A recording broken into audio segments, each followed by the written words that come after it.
सबसे पहले आप देखिए 16 का power 1 plus cos x plus cos square x plus cos cube x और प्लस ऐसे करते करते ये इन्फानाइट तक जा रहा है और इज इक्वल टू है ये 256। तो इसको आप कैसे सॉल्व कीजिएगा?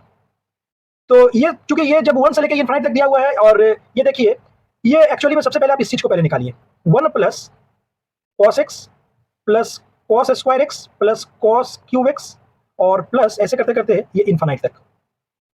तो ये देखिए ये आपका जीपी में है, मतलब ज्योमेट्रिक प्रोग्रेशन में है, ये इन्फानाइट तक जब दिया हुआ है तो जिसमें ए आपका देखिए 1 है। देखिए ए का मतलब होता है फर्स्ट टर्म और फर्स्ट टर्म देखिए इसका ए है और इसमें निकालना होता है आर। आर का मतलब सी आर मतलब कॉमन रेशियो। कॉमन रेशियो का मतलब क्या होता है? सेकंड डिवाइडेड बाय फर्स्ट या थर्ड डिवाइडेड बाय सेकंड, इस तरीके से। मतलब कि cos x डिवाइडेड बाय 1, तो मतलब इसको आप क्या कहिएगा? cos x हो गया। क्योंकि ये इन्फानाइट तक जा रहा है तो इन्फानाइट तक के लिए ये इन्फानाइट जिसको हम लोग कहते हैं, इसके लिए क्या फॉर्मूला होता है? a divided by 1 minus R. तब जब 1 जो है वो 1 से रेशियो जो है छोटा रहेगा। मतलब यहाँ आर तो आपका cos x आ गया। तो आप देखिए cos x, cos में कोई भी एंगल, cos का कोई भी एंगल जो होता है वो ऑलवेज या तो 1 के इक्वल होता है या फिर 1 से छोटा होता है। इसका मतलब ये वाला चीज को, इस चीज को आप लीजिएगा, ये कंडीशन वेरी कर रहा है तो आप इस चीज को लीजिएगा। अब यहाँ पर आइए a इक्वल टू क्या है? a इक्वल टू आप यहाँ पर 1 लिखिए और 1 माइनस और r के जगह पर cos x है तो cos x आप यहाँ लिख लीजिए। ये आपका आ गया एस इनफाइनाइट। अब चूंकि यहाँ पर दिया हुआ है ये वाला चीज तो आप यहाँ पर से ये क्या लिख सकते हैं? आप लिख सकते हैं अब यहाँ से 16 और ये तो पूरा, ये पूरे का भी वैल्यू आप ये वाला निकाले हैं, ये पूरे का वैल्यू तो आप एस इनफाइनाइट अभी इस पूरे का ये वैल्यू आप निकाले हैं।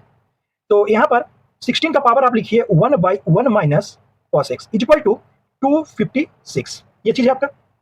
अब देखिए आगे बढ़िए, यहाँ पर लिखिए 16 का power 1 by 1 minus cos x equal to 256 को आप 16 के टेबल में क्या लिख सकते हैं? मतलब इसको आप लिख सकते हैं 16 का स्क्वायर। अब देखिए एक्सपोनेंट के रूल से बेस दोनों का इक्वल हो गया, बेस दोनों का इक्वल हो गया तो आप क्या लिख सकते हैं? 1 by 1 minus cos x equal to 2। आप ये चीज लिख सकते हैं, ये चीज आप लिख सकते हैं।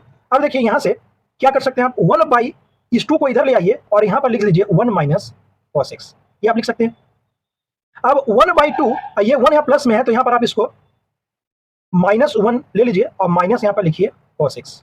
इसको सॉल्व कीजिएगा तो कितना होगा? -1 by 2 equal to minus cos x। Minus minus आप कैंसिल आउट कर दीजिए। अब बताइए cos में कौन सा एंगल जो है कि 1 बाई 2 करता है? तो आप बोलिएगा ये cos 60 डिग्री में 1 बाई 2 आता है। तो यहाँ पर जो है कि x का वैल्यू कितना होगा? 60 डिग्री। क्योंकि cos का 1 बाई 2 और भी डिग्रीज में आता है, लेकिन यहाँ पर आपको दिया हुआ है जो आपका 90 डिग्री से x कम होना चाहिए और 0 डिग्री से ज्यादा होना चाहिए।